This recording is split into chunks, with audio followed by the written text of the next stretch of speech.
I just, sometimes it can be so last minute, and because it just clicks and it's right, and sometimes it's super planned out, but I try to be as planned out as possible. And so is the yearly calendar, let's say, taking off in January, putting that together, and who are some of your most go-to, confidants, if you may, or collaborators, your executive staff in planning that calendar with you?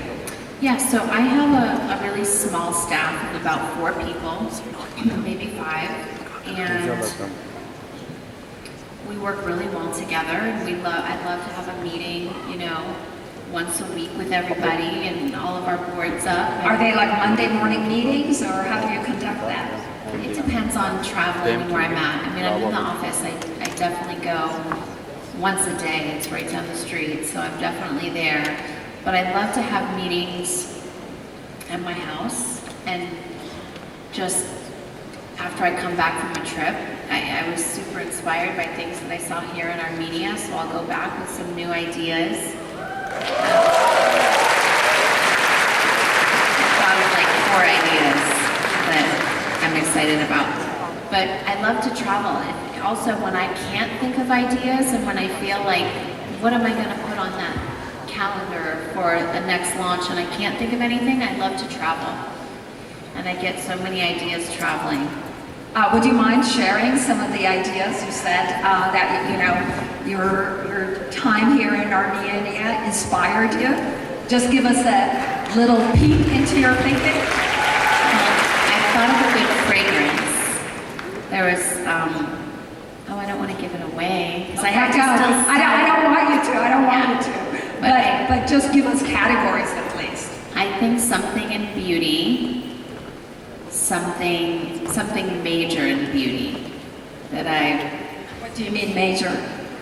Just a major idea, something I haven't done before that I was inspired by yesterday, just driving down the streets of Armenia. And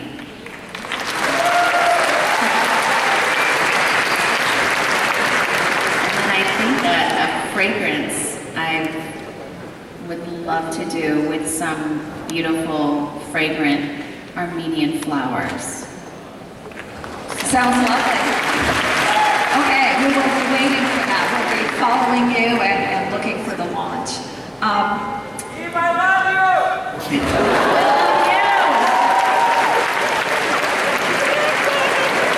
So you're going to continue to have Kim when we're done with the fireside chat, because Kim is also joining the panel that we're going to move on to. But before we do that, I want to basically ask you specifically about being in Armenia, which we just talked about, but also being at a tech conference in Armenia. How does that make you feel?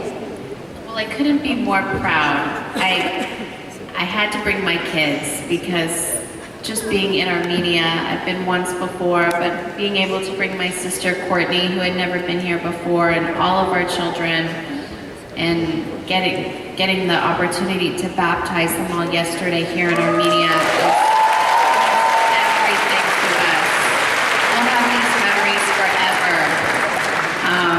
So that, just on a personal trip, that means everything. We're filming my TV show here today and on this trip, so I love being able to even use some local Armenian people here to help coordinate our trip and get it all situated.